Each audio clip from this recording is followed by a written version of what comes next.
Hi everyone, Kathi Hanson here. I am so excited today to be able to share with you a variety of pencil art techniques as well as specialty tools and special effect techniques that you can share with your students. Because students work at different levels and age doesn't necessarily go hand in hand with ability, um, I want you to be able to hopefully, at the end of this filming, be able to share something new with each and every one of your students, no matter what level they're at, to help their art progress to the next level. Before I get started, I wanted to just take a quick second and share with y'all some of the great reference material that Pencil has made for you guys. General Pencil's been making their pencils since 1889 in their factory in Jersey City. They are truly handcrafted. I've seen it done in person. It is amazing. And it's quite a lengthy process. Much more goes into making a pencil than I thought was possible. I was lucky enough to be able to go to the factory and witness this firsthand, but because the majority of you don't have that option, the first thing I wanted to share with you is they have made the coolest kit, how a pencil is made. You have this awesome visual that shows you step by step how a pencil is made, and they've actually broken down the process where you can share with them. First, there's a wood slat, then it is stained um, for sustainability and also for to make it sharpen easier, but it also, stability is so important. That's what will keep a core straight in. So you get this.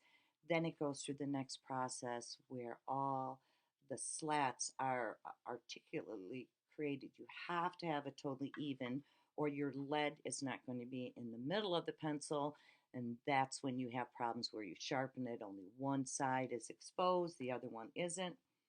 Once that is done, they take a second slat, glue it from tip to tip, and embed those cores that they have created.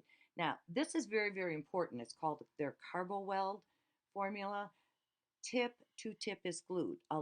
If you're having problems with any of your pencils falling out, you probably have a pencil that was spot glued and it broke somewhere in between those two glue spots. So again, a high quality pencil, a lot goes into making a high quality pencil. There is a hydraulic vise then that holds this together until all the glue has dried. Then half of the pencil is cut out. This particular one was a hex one. And then it's flipped over and the other half is cut out. Then it is sanded to make it nice and smooth. Then there's a little niche put in the end.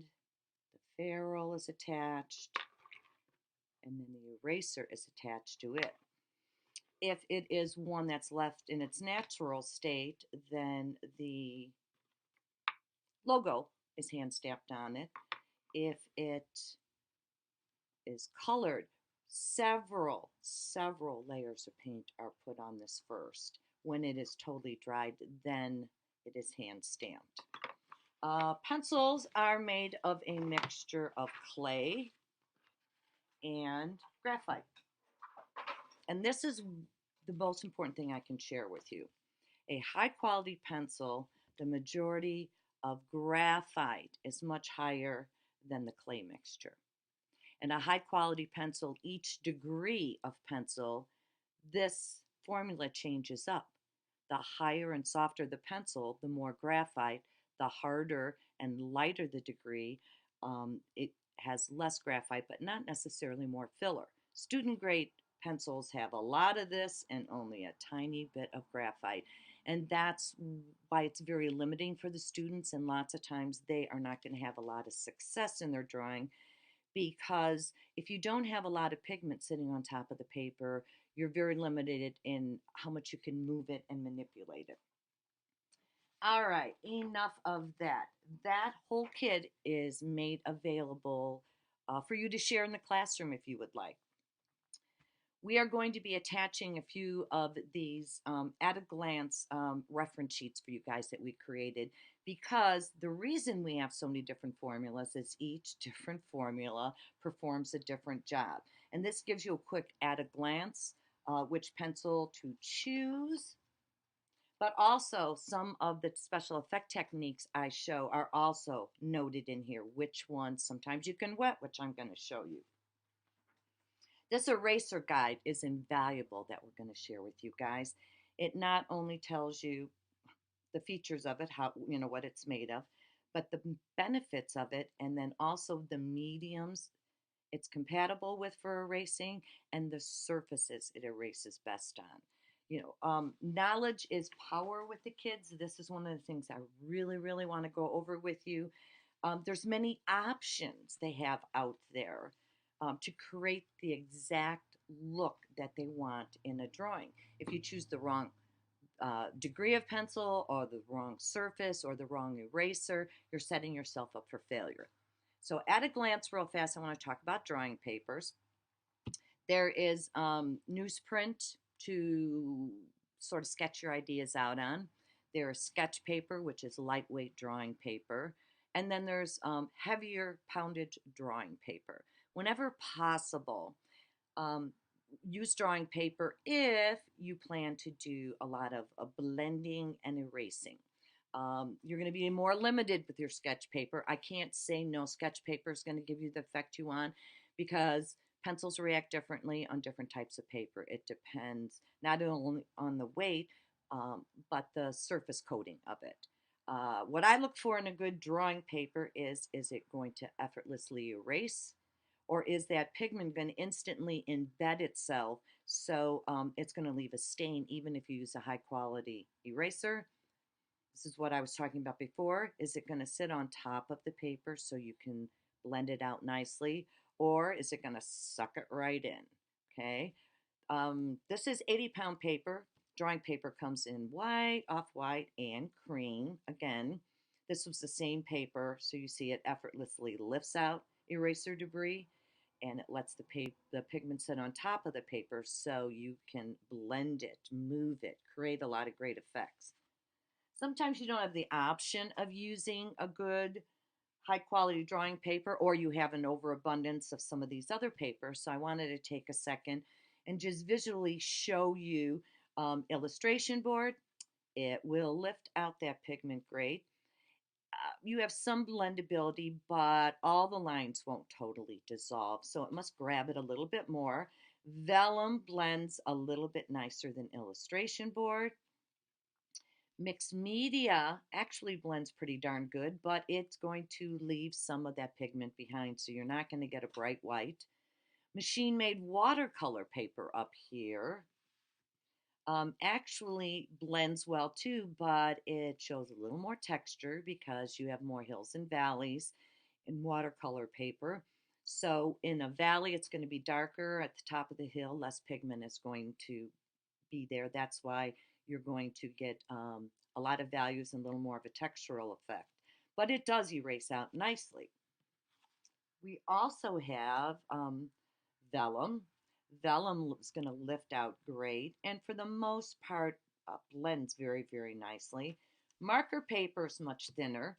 It is not an ideal paper, but sometimes as teachers, we don't have ideal surfaces for the kids to work on. It erases pretty easily. It's not going to soften out totally to nothing. Just, blend off out into nothing, because it does like to grab this paper. This paper likes to grab this pigment. Same with copy paper. Actually, copy paper sometimes can create some really nice effects blending wise for you, but you really have to make sure you use a high quality eraser on copy paper, because if you don't, it's just going to want to grab that paper right up because it's so thin. You Obviously you would love the ideal surface, but if you can't have it with your students, the best thing you can do for them to explain the limitations of the surface they're working on, and the best options to use for creating art on that paper. So hopefully you will find that a little bit helpful. Next thing I do want to go into again is erasers. Um, there's high quality erasers and there are crappy erasers. What I mean by, I shouldn't say crappy, inferior. Plastic can be hard or soft. A lot of people just grab the cheapest eraser they can in the plastic, and it's going to be very, very hard.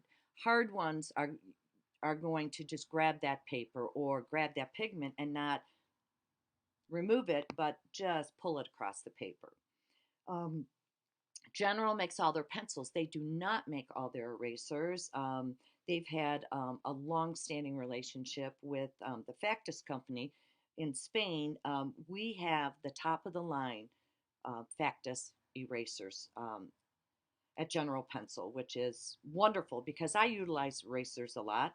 You want your eraser soft, but you also want it dense. That's what's going to give that liftability is the firmness of it, not the hardness of it. You know you have a good eraser whether it's on drawn pigment or tone pigment when you can effortlessly go to the white of the paper. You don't have to go back and forth, back and forth, back and forth, back and forth. I'm going to do that same thing on drawn pigment. Now, the first thing students want to do is just this. I don't like to do that because, first of all, sometimes if you've pressed too hard, you're going to embed that debris into it. And second of all, I have this real nice crisp line. I'm taking a chance of smearing that line when I do it. So, ideally, if you invest in inexpensive camel hair soft hair brushes, I like to use Dynasty ones. Very, very inexpensive. Because now when I remove it, it effortlessly leaves the paper and I still have that crisp line and all that white. See that?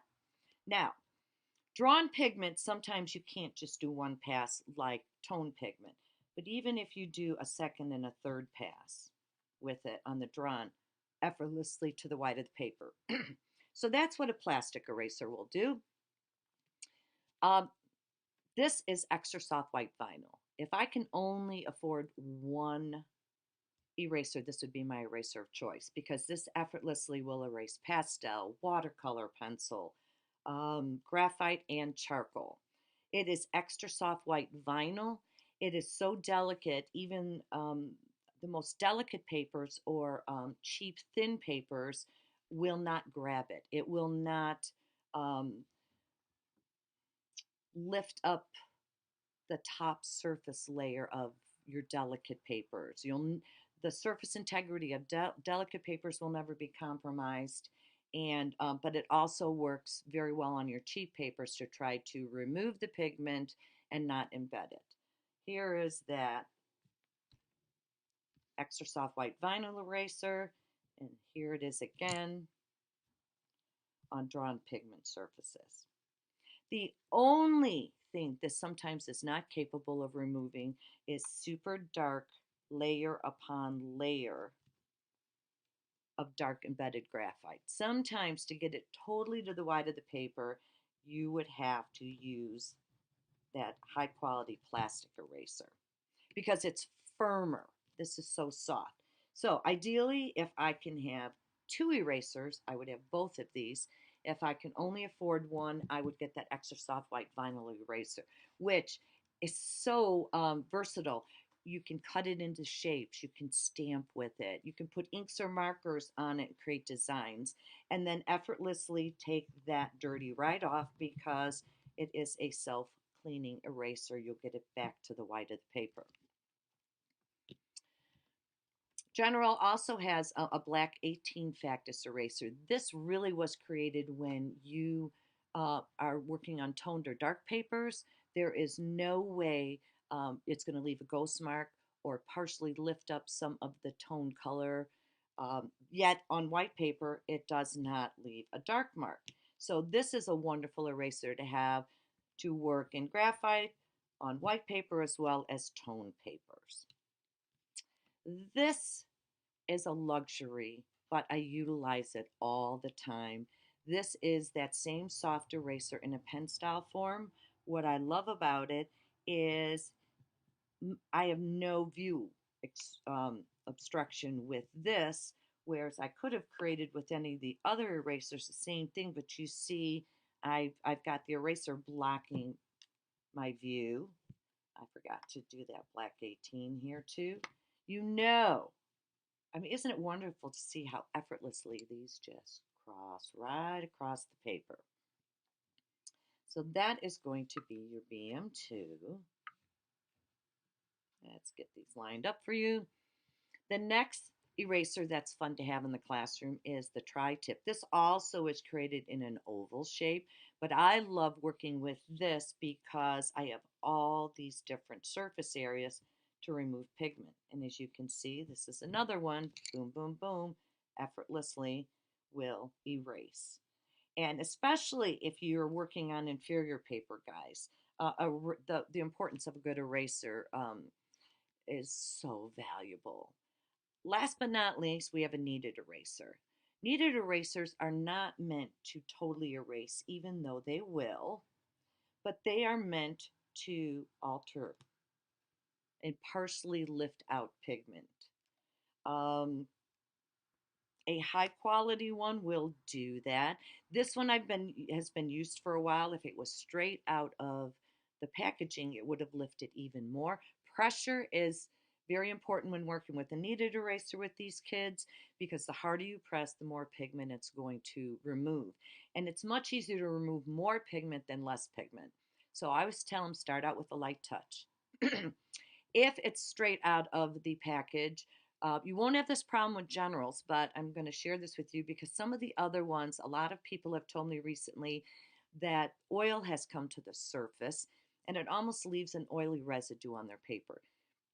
So I always tell everyone, finger it a little bit on a spare piece of paper, blot it down a few times to make sure that doesn't occur, or to make it a little less absorbent. Sometimes it will extract almost everything immediately, and it's so hard for the kids then to have to go back and try to get just the right amount of pigment back in an area that they removed too much.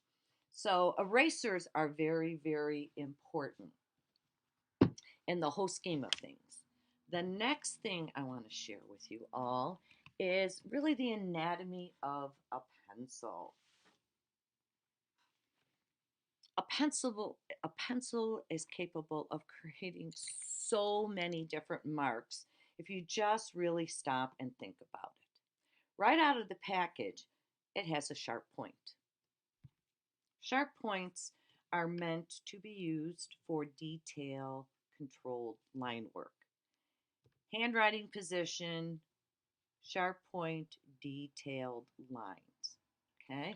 Let's say though you would like a detailed line, but you would like it a lighter value and a little looser. What you do to create that is, kids don't utilize the whole length of the pencil. That is the mark, fingers close to the tip, handwriting position. Well, now let me take it back about this far. See how it's a little less controlled and a little lighter. Let's go about mid. Now let's go 3/4 of the way back. Look at all the different marks and values, width and value of lines you can create with a sharp point just by utilizing the whole tip of the pencil. Once you've used that pencil for a while, it's going to have a rounded tip. Rounded tip is the tip of choice they should use when they're laying in color. And also look at where my hand is, about midway up that pencil. Kids tend to apply way too much pressure, and pressure embeds pigment into the paper. You want the pigment to be laying on top of the paper, so you want to lightly lay it in. If you want it darker, you don't press harder, you layer more pigment down. If you want it even darker, you would layer more pigment down. So the rounded tip is what I use to apply my pigments. Once you've used it a long time, now you've got a blunt tip. Blunt tips are great for filling in areas quickly and darker. The reason that same degree pencil is going to look so much darker is more pigment is instantly being applied as opposed to light, medium, dark. You're going to get dark right off the bat with this. It's also great for bold lines. Okay, So let's say they were doing a fence post or something. So, wood has texture in it. This would be a great way to instantly give them some special effect, textural effects while they are creating it. It would be a lot more labor intensive to create those same lines just even with a rounded tip, because then you've got to come in, hit and miss, maybe twirl it around a little bit to make it look a little more textural. So, right off the bat, before they're going to create a piece of art, say, what's the intended goal? What is the best tip choice to achieve that goal? Okay. So, next, I kind of want to talk about a value scale. Because general has 20 degrees, you actually have 20 different values to choose from right off the bat. Now, we have soft and we have hard pencils, okay? HB is neutral, but it tends to have more soft capability in its mark making. F tends to be a little more towards the hard. The harder the pencil is, the lighter the mark. So here's our H. Then we're going to go 2H, 3H, 4H, 5, 6, 7, 8, 9. The higher the number in a hard pencil, the lighter the value is going to be. And then the higher the number in a soft pencil, the darker it's going to be. Part of the reason there are so many different pencils is some students tend to be heavy-handed, so you might alter their three value pencils of choice. And some of them, no matter how hard they try, they just can't get it dark enough. So maybe you would start them out a little softer with each degree. That's part of the reason you have more than one degree. Want to do a quick little scale. Here's my HB. Again, notice my hand position. If I did that up close, I'm embedding it in right off the bat. It's going to be a much darker value. It's like I did 3 passes of it this way. So we have our HB. Now, if you have a high quality pencil, each one is going to instantly have a slightly darker hue. I'm going to my 4B and my 6B. Let the pencil do the work for you. If you're working with an inferior pencil, the only way you're going to get this gorgeous gradation is you're going to have to press a lot harder, which indirectly is going to embed it in the paper, and they're going to be able to draw with it, but then they're not going to further manipulate it because it's just going to be stuck. My 2H right off the bat is a little bit lighter. Let me hop up to a 3H. It's going to be even a little bit lighter. They have to slowly become darker or lighter to get a true pleasing gradation of value to grade form. Besides being lighter, I also like to let everyone know you have to work harder to fill the area in because the lines are lighter. Now I'll go back to that 2B, that was a 2H. See how the lines are broader, so it's much easier to fill in an area of color. Journal has one additional degree of pencil that no one else has. It is a luxury pencil, but if you can afford it, especially if your students have very detailed, intricate work, is their Kimberly 9XXB. Graphite tends to have a little bit of a shine in it, even the dark darks. They have created this flat matte graphite that is just unbelievable. No shine. You use it in small areas, but oh my God, the punch that you can create with this is just amazing. Okay, so we talked a little bit about values. We talked a little bit about utilizing the whole length of the pencil and the tips. So now I want to talk about some of the blending techniques when you're trying to create, when you're putting several values into an object, how you want a flowing, pleasing gradation process through all of it. So there's more than one way to do this. And again, the type of paper you're using will also determine which technique you're going to use. If it's going to grab the paper, they're probably going to have to just blend this first technique I'm going to show you. Again, look at hand positioning, where I am. So I've laid that first color in, but I don't want to end up with this harsh line. I want it to soften out to nothing. So then I start moving my hand back even a little bit further, and a lighter touch, circular motion, each time possibly not totally hitting the paper until I can really get this to just soften out to nothing.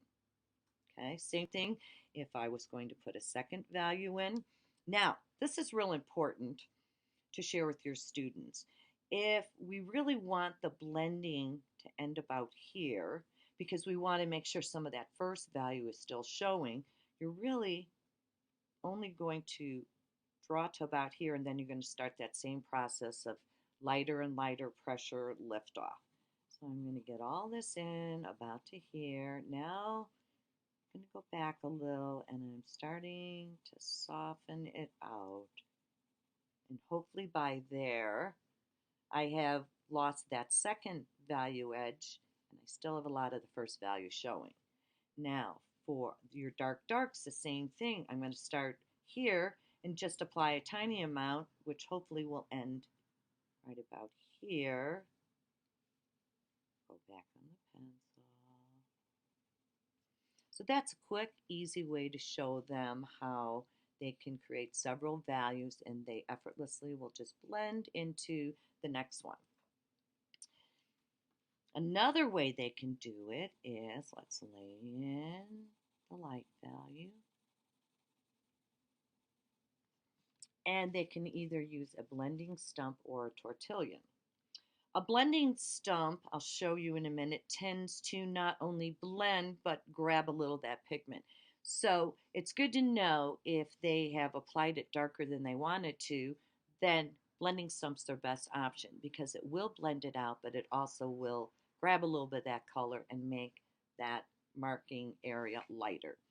Then you have a paper tortillon, and I love working with this one because as I'll show you at a later time, you can do some cool special effects with a lot of those little edges of this wound paper because very rarely you can afford both. So the best way to show your students the correct way to hold a tortillon is drop it and pick it up. You want to be holding it like this. Okay, the only time you want it in the handwriting position is if you don't want to blend the pigment out. You want to slightly blend it, but you want to embed it. Can you see the difference between just leaving the pencil line by itself and slowly running the tip of that tortillon over it? It's going to give it more of a blended, smooth effect. So pick it up lightly. Pressure is going to embed. You want to, just like you're ice skating, kind of circular motion so it indirectly connects each line with the previous line. This way of blending makes things much smoother. Now you're going to notice it's dirty now. So the dirty area I want on the edge of the color, and then I want to make sure some of the clean portion of the tortillon's laying down, and then make those circular motions and pull away from the line, and it just softens out to nothing.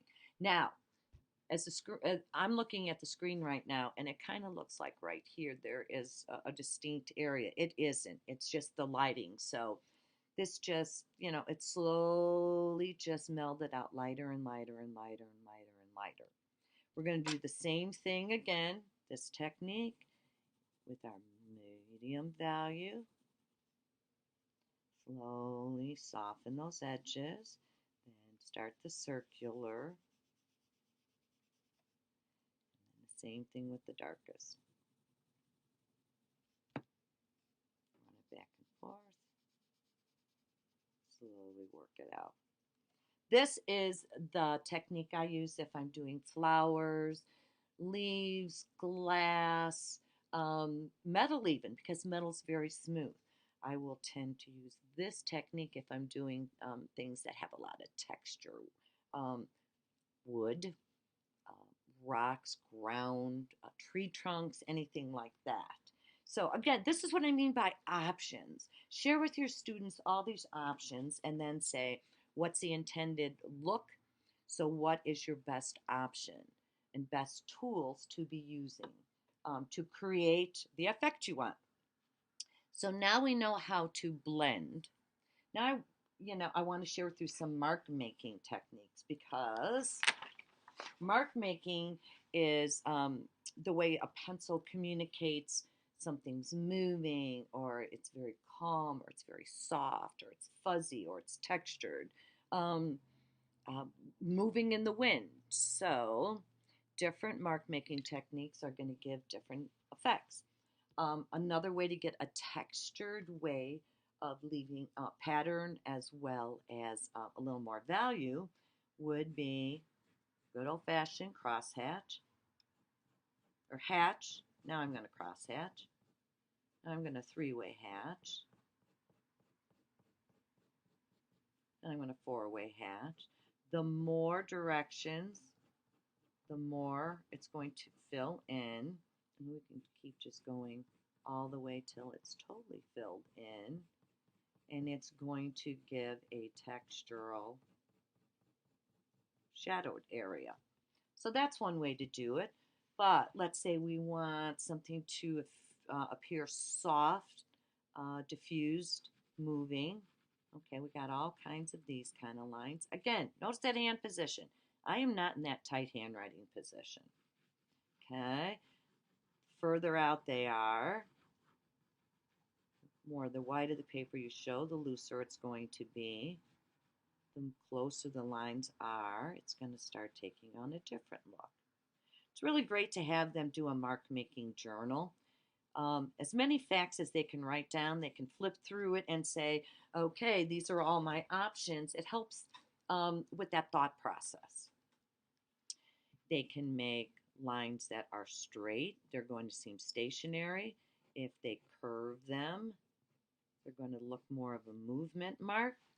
Whenever I'm having the students do something like that, it's always really good to share with them. I'm going to switch to a 2B pencil. All the lines should not be the same length or width. Okay, so we've got short, we've got long, they're going in more direction than another. That communicates movement, a certain type of movement, much more than this, and it's much more pleasing to the eye.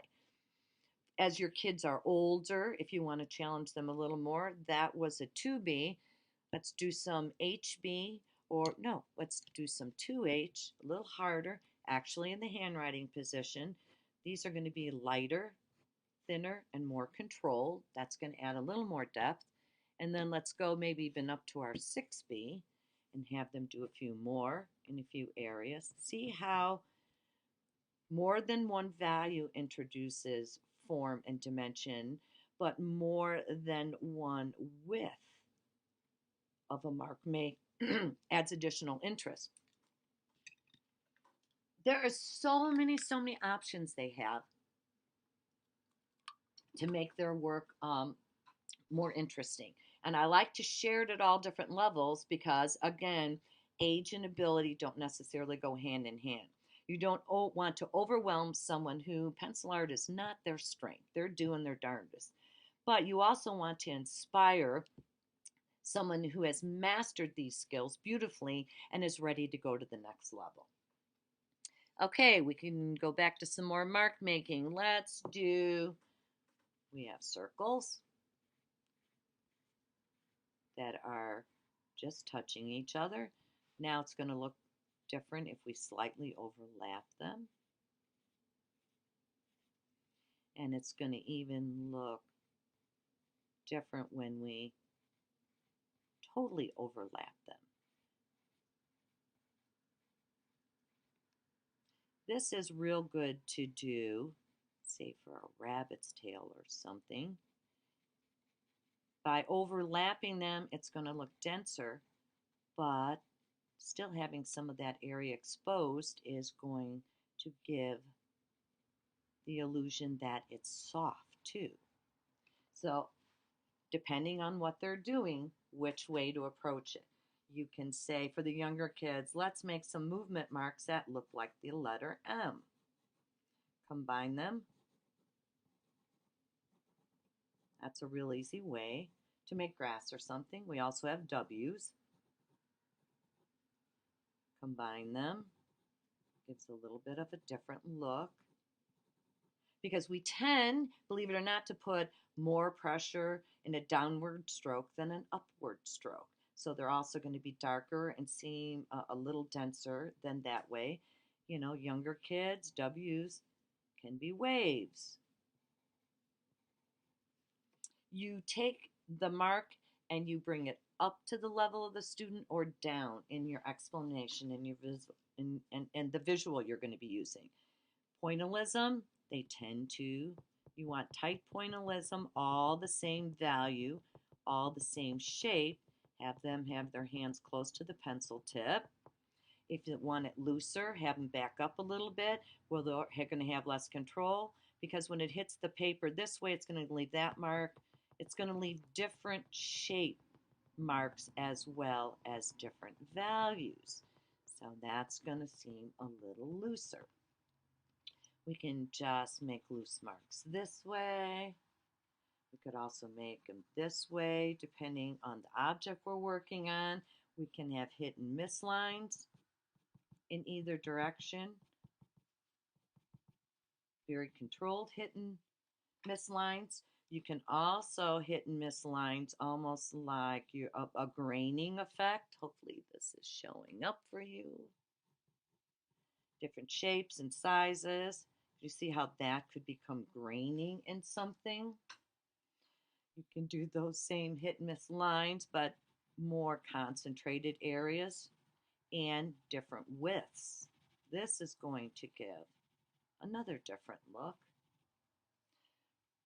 These were loose squiggles this way, but this is almost going to be done more this way. This is a great visual for foliage. How light or dark, depending on the ability of the kids. Finger smudge if they want. Gives a little bit of an additional value in there. You know, there's atmospheric, linear, creating the shape just with lines. What I should have just said linear if you want to make it atmospheric too for the younger kids. Just by smearing, that's going to have a little bit of blocked in diffused color as well as the lines. Again, sometimes the lines must follow the shape of the object, even when they're loose like this. And here's an example of two quick pairs. And whether I block it in or if I use loose lines, it will give a total different look. A lot of these are subtle differences, but you know, as but the difference is still obvious. And why I like to show a lot of subtle differences is again the age and ability of the child. Um, ability wise, maybe they're only capable of blocking in it. Maybe they want a little bit of that different effect. Maybe they want to combine more than one look in it to even create a little more interest. That's just showing you as a base shadow, but trees are a perfect example. Look at all the different mark making effects that communicate totally different textures. Okay. So now I kind of want to talk a little bit about basic shapes. I'm going to make it very simple because you have to learn somewhere. There's four basic shapes. We all know. we have a triangle, rectangle, circle, and square. They're one-dimensional when we just draw the lines. What brings form, depth, and interest to them is the addition of values. All of a sudden, they're dimensional, and we have a cone, we have a cylinder, we have a sphere, and we have a cube.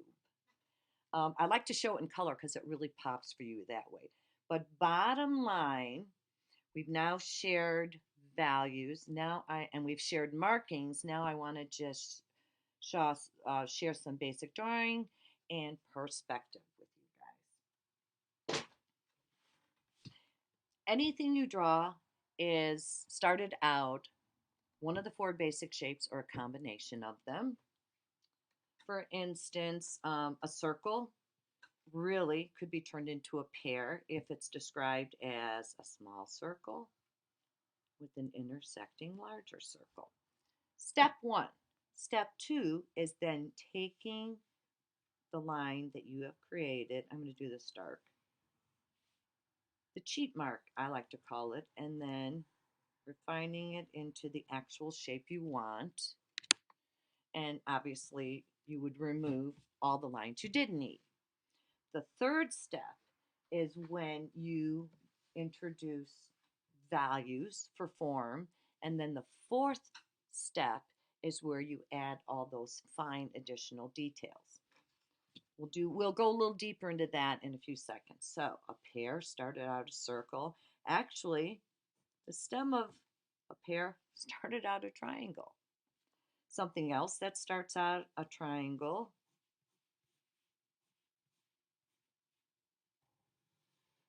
would be a leaf. A tree starts out a cylinder or a rectangle with a lot of smaller rectangles intersecting within it. My students found this so easy and helpful because we would say, what's the basic shapes within the shape that you are about to create? A house, the front of the house, the front view of a house actually starts out a triangle attached to a square. When you want to start viewing the side of the house, then we have to have our perspective come in. And that's actually higher than it really should be. So then you would tell everyone, I've got to finish one that's much easier so I don't have to take a lot of time up to share with you. Right here, I would tell everyone that when you start seeing the side view of the house, you're right here. So it's going to be larger the closer, the areas that are closer to are going to seem larger. The farther away, they are going to start getting a little bit smaller. So I make my perspective. The top of the roof line is going to meet up with that. The bottom of the roof line is going to meet up with that. And the bottom of the building is going to meet up with it. There's 2-point, 3-point, 4-point perspective. You all know what time and place to introduce that, but students of all levels should really have a firm understanding of at least 1 point.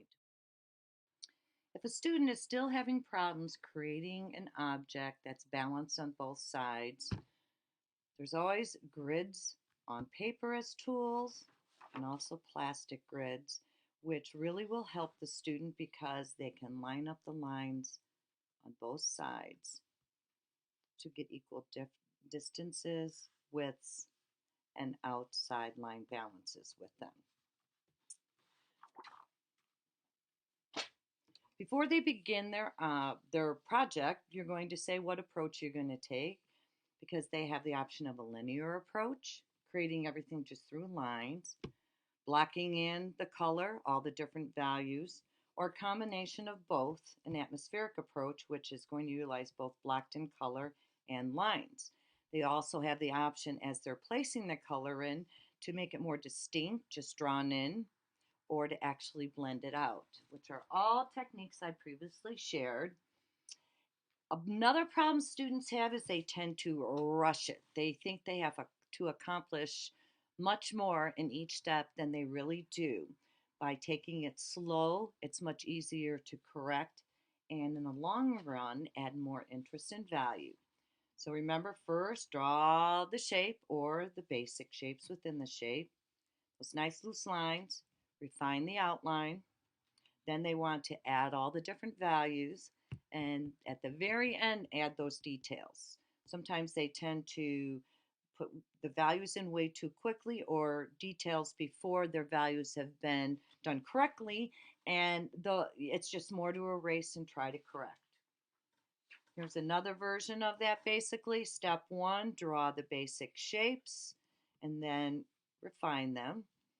Then start adding small amounts of color and a little more development in each of the initial shapes they created. When they're pleased with that, then the third step is the final darks and the details. This kind of shows it a little clearer. Outlines, for develop the shapes, first values and building upon each element, and then finally your final lights, darks, and details. That was just a small one here. I incorporated into this design because I thought this is a great way to show, again, and reinforce to them perspective. The tree that's closest is the darkest, has the more details. As we go back, it's a little lighter in value, less detail. Further back we go, that's way in the distance. So it is much lighter than these, but even in this grouping here, closer to the eye, a little further back, way in the background. Two different groupings of bushes. Real easy way to make them look different is not only in value, but the mark making choices that you have made really establishes that they are different. Okay, I want to talk a little bit about sticks now because I incorporated sticks as well as pencil marks in there. Stick markings 9 times out of 10 are much lighter, but they're also more diffused. A stick is great for just laying in color, but it can do so much more. Okay, I look at, we draw off the corner. Okay, that's one mark off a corner. But I've said, I wonder what would happen if I would just let all 4 corners connect to the paper, nothing else. And let's see what kind of a mark it's going to make. Light pressure, it's going to be lighter. A little heavier pressure, it's going to be a little darker. I love doing this because it really, to try to create this exact same pattern with the pencil would be much more precise. Isn't that cool? I also like to sharpen one end of it because I can work off of the side with it. I can work off the top with it. This line is going to be much darker than that one and usually a little bit wider. I used to get upset when the kids would break my pencil sticks, my pigment sticks, but now I was like, ooh, what pattern is this one going to make? This one makes a totally different pattern than that one did, especially with kids that are first starting out in the pencil art. That is a bush instantly that working off the pencil tip, they would have been frustrated and it would have been very labor intensive. Now let's see what this one's going to make. They're all a little different. This is great for scruffy grass in a desert or there's that bush. Now let's work this one in front of it and it might look like there's a little tree in front of that bush just by letting those 4 corners touch. So utilize your sticks a lot, guys. Utilize your sticks a lot. We have a few other graphite pencils. I was working solely with the Kimberly graphite pencil, artist grade pigment with the 20 degrees, but your budget may not be able to afford it. Or you're working with younger kids, their semi-hex is just also jam-packed full with pigment. But first of all, it's not going to roll off the paper of the hex design, but you're going to notice, look how that pigment just effortlessly rolls off this and has all that blending capability. So You have options on your basic graphite.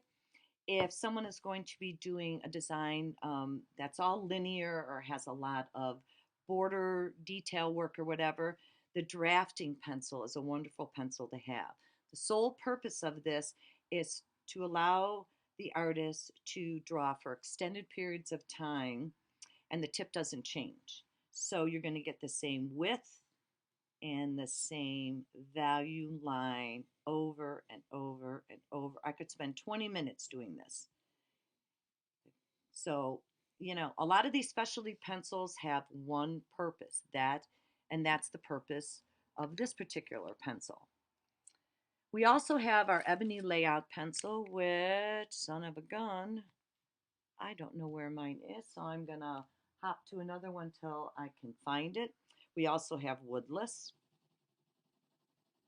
HB2B4, B6B. Um, I don't know about you, but when I work with a woodless, the work just a little bit different. It's smooth in my hand, and it lays pigment off effortlessly.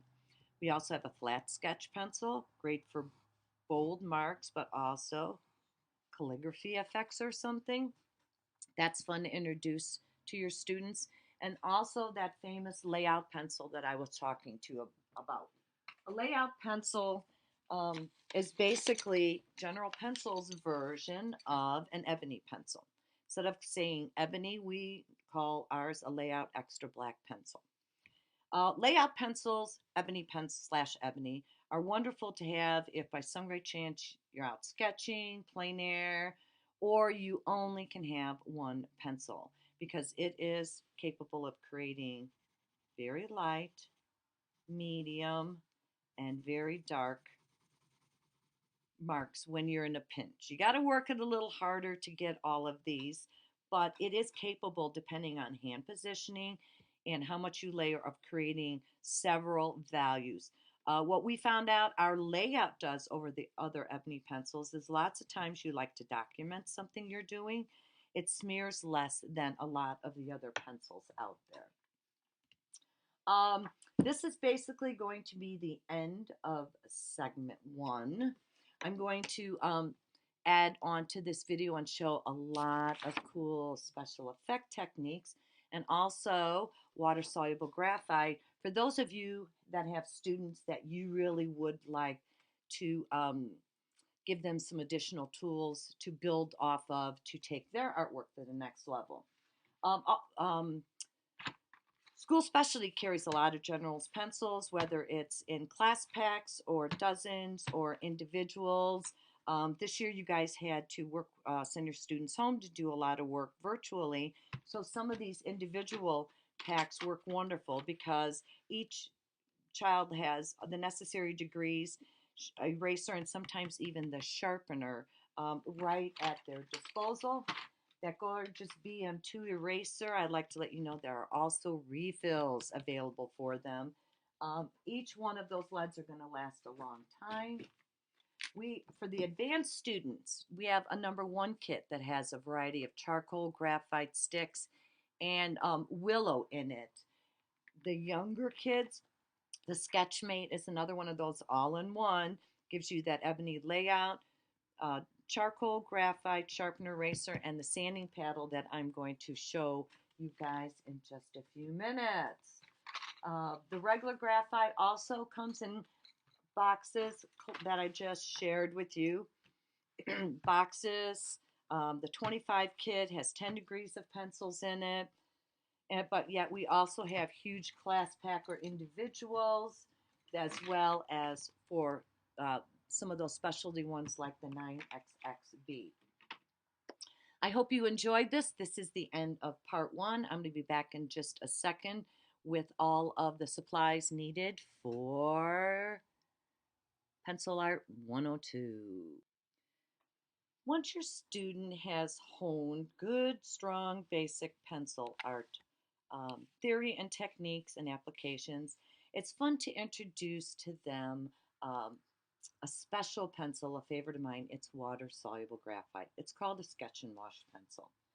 It is amazing what you can do with the Sketch and Wash pencil. Sometimes I will create actual artwork with it. sometimes it is a great value study to have the students do prior to doing it in watercolor, or in this case, watercolor pencil.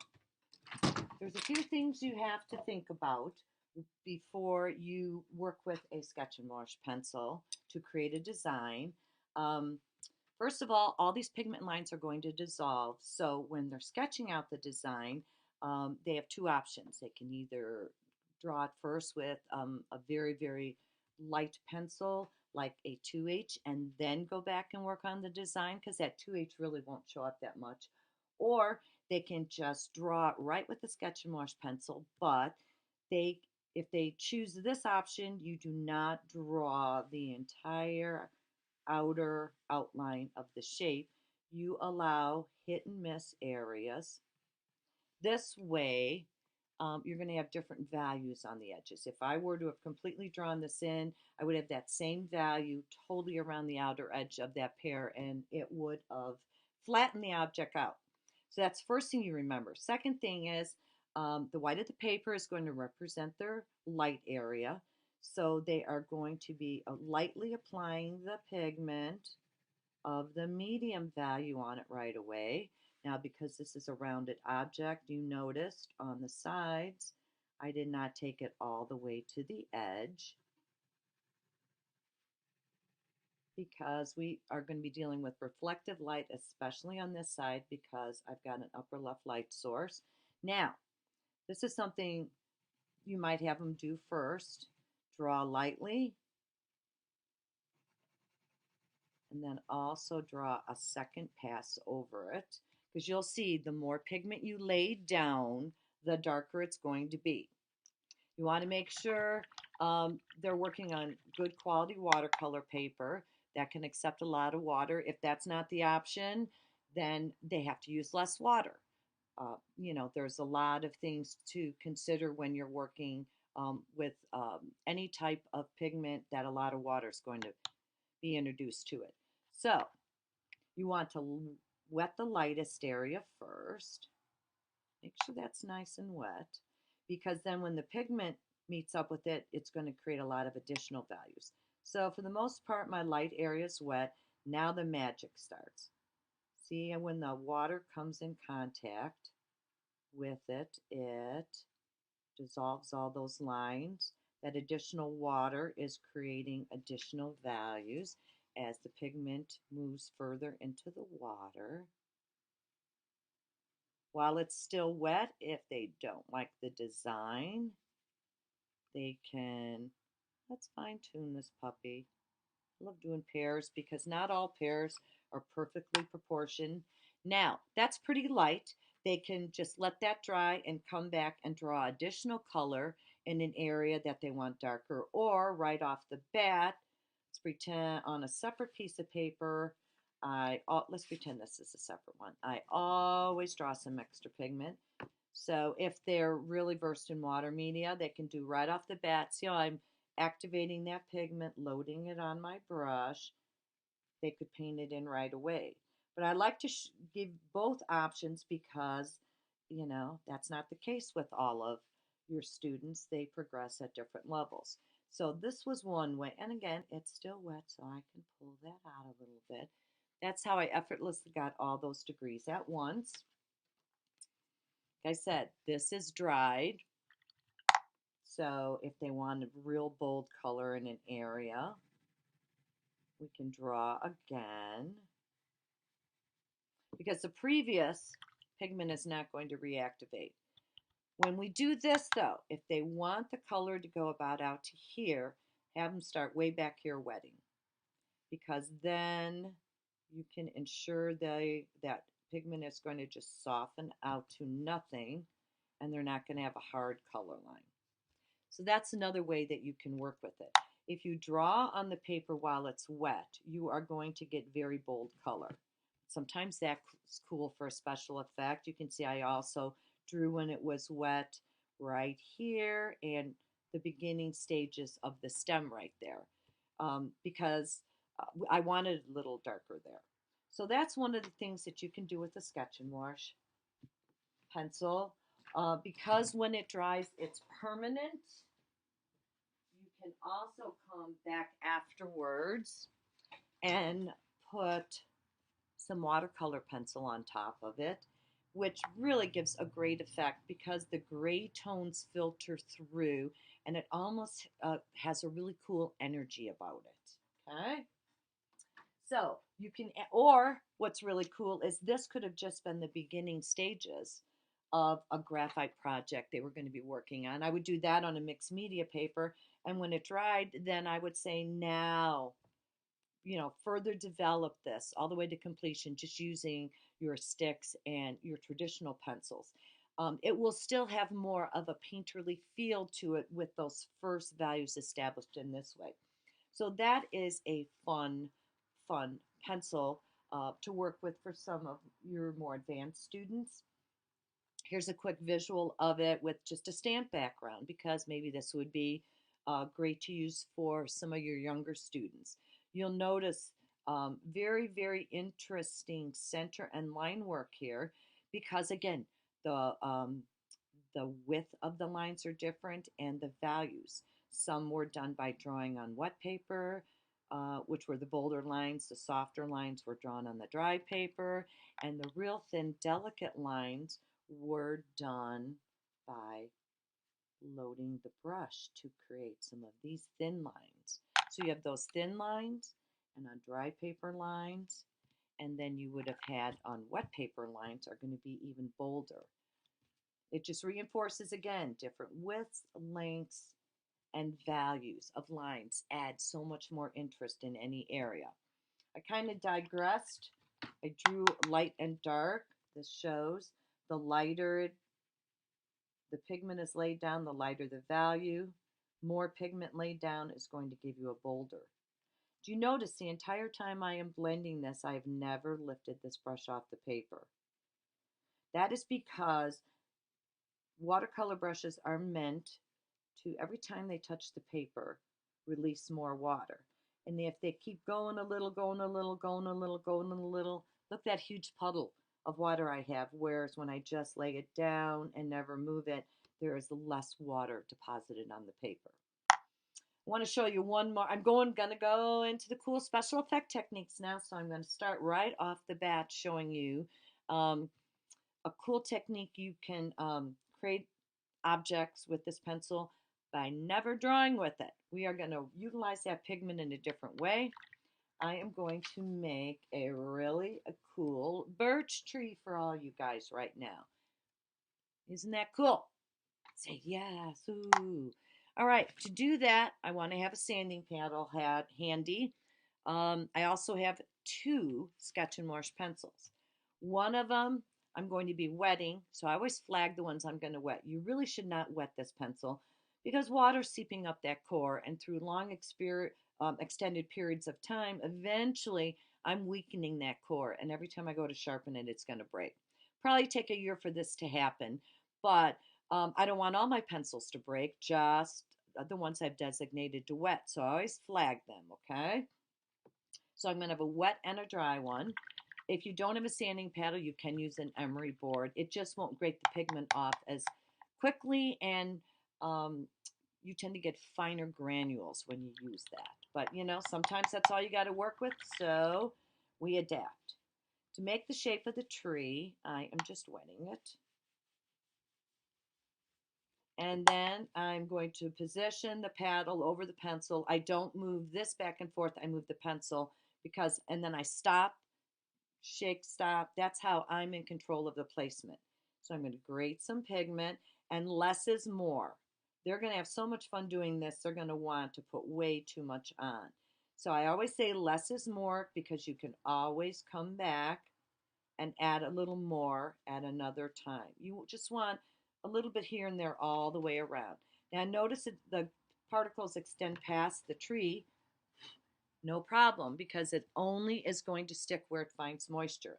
Notice it was wetter down here. The particles started wicking and created a total different pattern than up here where they're more stationary. You can leave that alone. That in itself is great texture. Or while it's still wet, have them take all the excess water out of their brush, pinch the belly, and hopefully it'll somewhat look like a fan. The secret is butterfly kisses. You want very soft contact. If you press too hard, the pigment particles aren't going to move, they're going to embed into it, and you won't be able to create all these wonderful effects.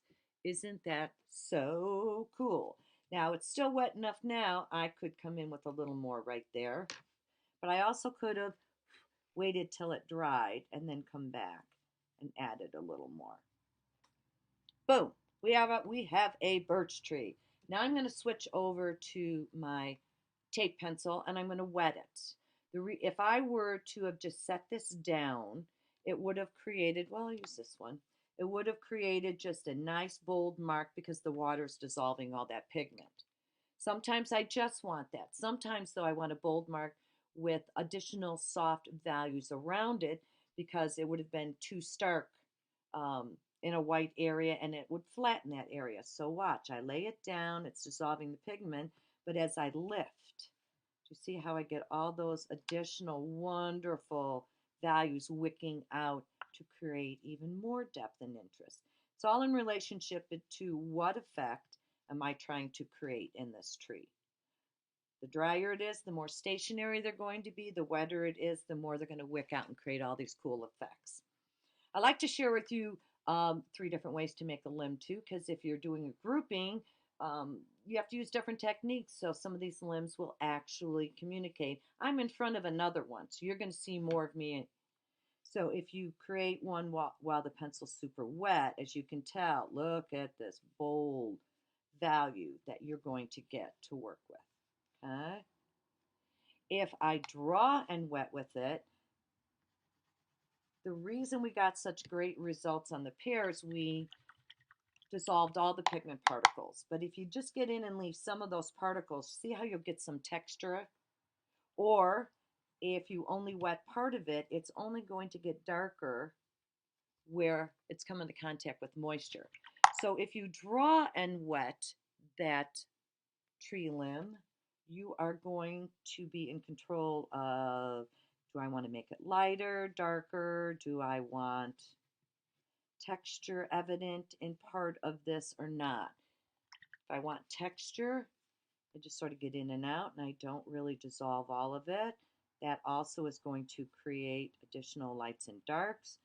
I can hit part of it, skip a little, come back, and now I've got some in my brush so I can paint even a lighter value. This gives a whole different look than that other one. Your third option is going back to that little palette you created on another piece of paper, and how light or dark is the water ratio to the pigment you load in the brush. This is even going to give a softer, more painterly feel. So this is just the tip of the iceberg of some of the really cool effects you can create with a sketch and wash pencil by General Pencil. Now I want to get into some dry pencil techniques that I want to share with y'all. And so give me just a quick second to grab all those materials, get this water out of the way. Here are some of the cool techniques that you can create with your pencils as well. All your dry graphite pigment. I'm showing you all of these in graphite, but they can also be created, I'll just grab this for now, in pastel as well as charcoal. All right, can grab some funky little tools here. All of these tools are capable of creating some really cool special effect techniques. Okay, so you can work with powder, sticks, or pencils to create these effects. The particles are going to be different, density and thickness, so some will create additional value or texture in an area. The more you play around with them, the more this is just going to become clearer and make perfect sense to you. I will start out with a stick. Okay. Make two little areas. I'm going to take something as simple as a cotton ball and pretend I'm twisting off a bottle cap. Okay? Because this is very soft, it's going to give a very diffused circular mark. Now I'm going to take that extra soft white vinyl eraser, same pressure, same movement, and you're going to see, because it's denser, it's going to create a more defined pattern of the same thing. So soft and airy, a little more bold and textured. Now, I've made this eraser very dirty, full of pigment. But I look at it. See, this is where you say, what else could it do? I see all that. I think, wouldn't that maybe create the first steps of a brick wall that I could further develop with the pencil tip? I also can grate some pigment particles, pick them up on here, and they would create a different brick pattern. I'm going to do that a little bit darker, so hopefully it will show up better for you.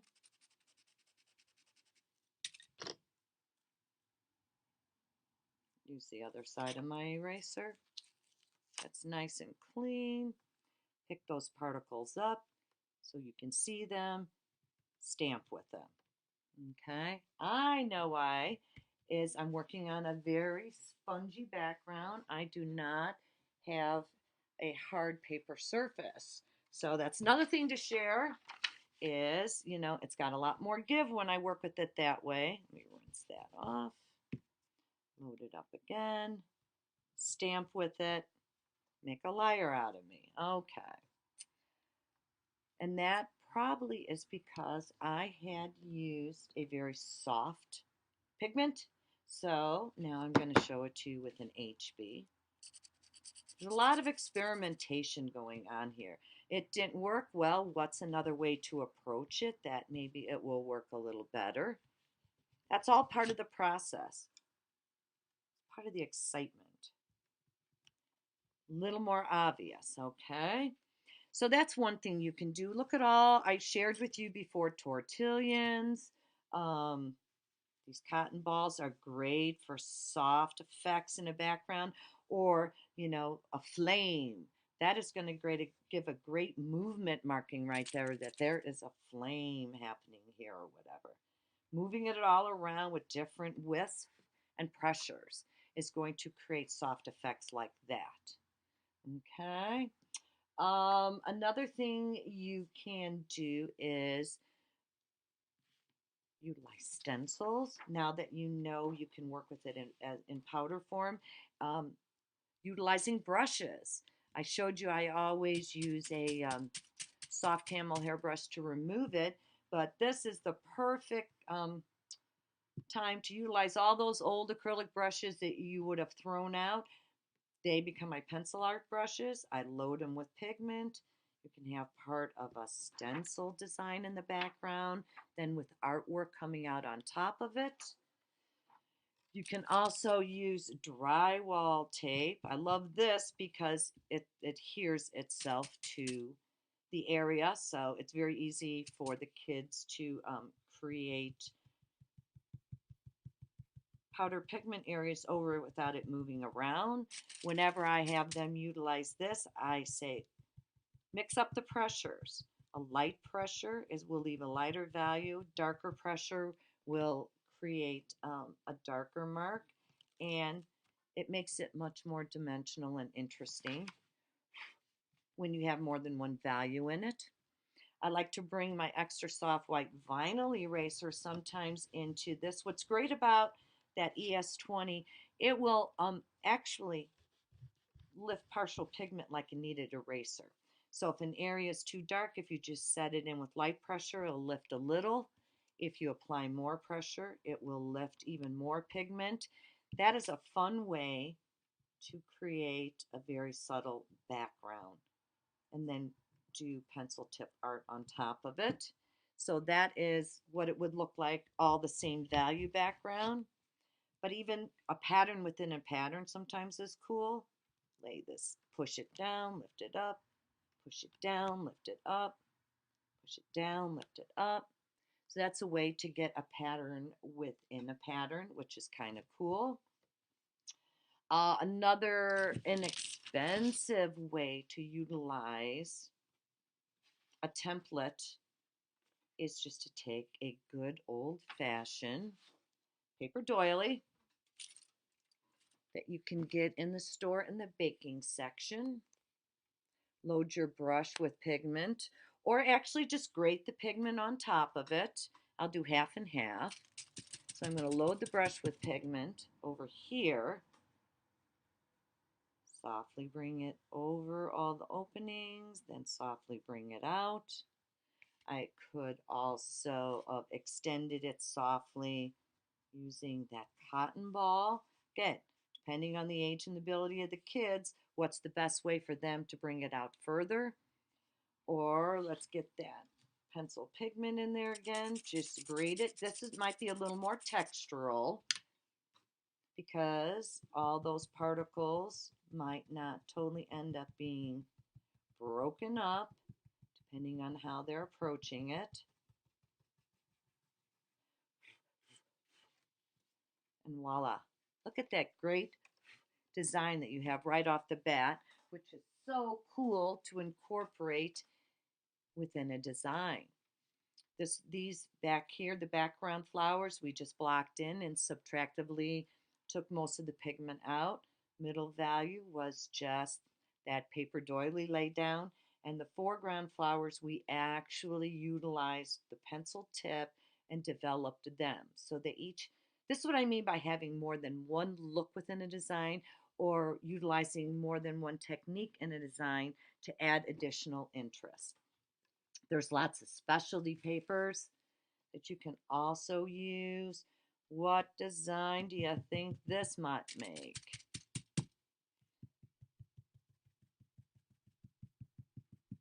I love utilizing anything I can find to as an aided visual within their work, because how long would that have taken to create with the pencil tip? You would not have managed those soft edges and all those different values in there. Now, because that pigment is sitting on top of the paper, I wanted to share with you, instead of pulling out spray fixative, you can very easily set that pigment in the paper just by using tissue paper.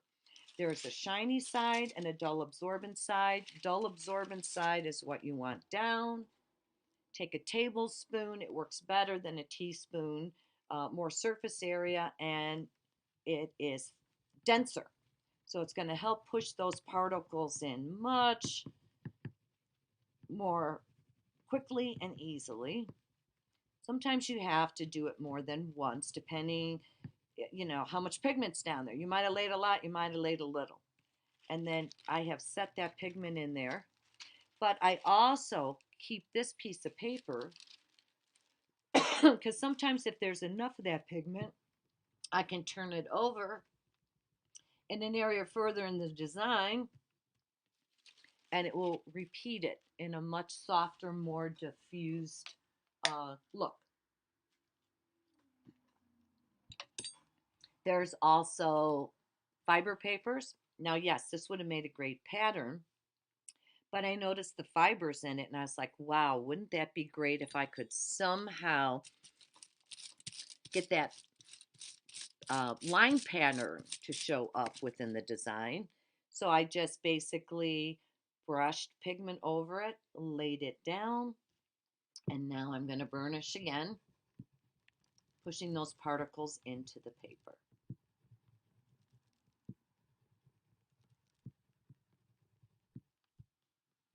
And I created that cool pattern.